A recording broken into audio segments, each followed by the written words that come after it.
Philippe Lefebvre, bonjour. Vous êtes le président du concours des vins de Lyon, le 3e concours international des vins de Lyon. On ne fait pas un concours comme ça, Philippe, sans partenaire? Absolument, oui. C'est un concours maintenant, la 3e édition. Et heureusement, on a des partenaires qui nous aident beaucoup et qui sont très très efficaces et surtout qui connaissent parfaitement le métier. La mairie de Lyon déjà, qui nous aide et puis qui est très très intéressée par ce concours. Elle vous offre la salle par exemple? Ah non, non, non, malheureusement, mais bon, peut-être un jour, on peut toujours espérer. Non, nous avons Laurent Bouvier, le président des Toques Blanches, qui lui amène la puissance des 140 Toques Blanches lyonnaises, de tous les chefs de la région lyonnaise. Et la caution morale et gourmande de la cuisine. Absolument, absolument. Ils ont même l'intention de ramener des chefs la prochaine fois, comme quoi ils croient au système et de participer plus activement avec de la cuisine en rapport avec les vins, ce qui serait formidable. Dans les partenaires, il y a également les sommeliers, je crois. Ah, les sommeliers, oui, là, c'est d'origine Fabrice Sommier, qui est un sommelier en vue en France aujourd'hui et qui, lui, est complètement motivé et presque déchaîné sur le sujet. Là, c'est vraiment très, très agréable d'avoir des gens comme ça pour nous aider. Fabrice Sommier, meilleur ouvrier de France, patron du pôle œnologie vin dans le groupe Georges Blanc, président de l'association des sommeliers de Lyon et de Rhône-Alpes, membre du bureau d'autres associations. Et puis il y a également à côté de lui, je crois, Géraldine Carré, sommelière. Oui, oui, absolument, absolument. Donc on a vraiment des gens très très motivés, très compétents et qui de plus en plus se sont intéressés, ramènent leurs confrères et tout. Donc on a vraiment, on se sent, on ne peut plus s'arrêter, on est poussé. Le lycée de Bel Air également, c'est fabuleux ce qu'ils font ces jeunes.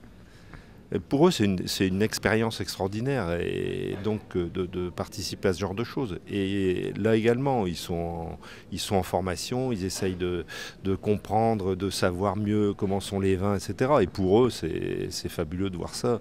Et comme les dégustateurs sont tous ou des professionnels ou des amateurs éclairés, ils apprennent beaucoup aussi de ça. Donc là, vraiment pour eux, pour nous, c'est une aide logistique énorme, mais pour eux, c'est vraiment quelque chose d'intéressant. Philippe Lefebvre, alors tout ça explique sans doute l'engouement de ce concours. Regardez, aujourd'hui, il y a 2400 ou 2800 vins? 2420. Combien de dégustateurs? 350 et quelques, ce qui est une organisation. Gomez père et fils, là, pour organiser ça, c'est quand même assez fabuleux. La salle est énorme, il y a 130 tables, et puis l'évolution surtout. Jamais on n'aurait cru la première année qu'on aurait 1420, puisqu'on en tablait sur 800. Jamais on n'aurait cru cette année qu'on aurait 2420 alors qu'on pensait en avoir 1600, 1800. Alors c'est un développement extraordinaire. Alors des vins qui viennent du monde entier, de plusieurs couleurs, des vins tranquilles, des vins effervescents, quelques chiffres. Alors on a des vins de tous les pays, oui, il y a toute l'Europe, mais il y a aussi la Chine, l'Afrique du Sud, le Brésil, l'Argentine, l'Israël, Nouvelle-Zélande, donc vraiment c'est très très éclectique. Au niveau des vins, il y a 1420 rouges, il y a 239 rosés et 745 vins blancs. Donc c'est vraiment très très large et c'est représentatif des vins du monde. C'est une réelle intendance et organisation qu'il a fallu mettre en place. Quelles sont les idées pour l'édition 2013, à part l'association Mes Vins avec les Toques Blanches lyonnaises? Eh bien, des idées, on en a toujours. Effectivement, l'association avec les Toques Blanches, c'est quelque chose d'important parce que ça va ouvrir le débat et associer les mets et les vins en direct. Et puis après, 2420, il y a encore de la route à faire, même si on ne l'avait pas prévu. Et pourquoi pas arriver à plus, mais bon, l'organisation sera plus compliquée.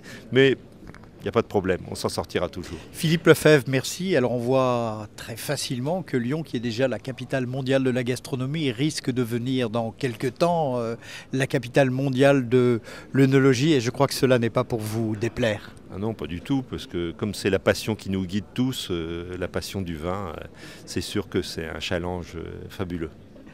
passion, voilà le mot de la fin. Merci Philippe Lefebvre et belle journée. Merci beaucoup.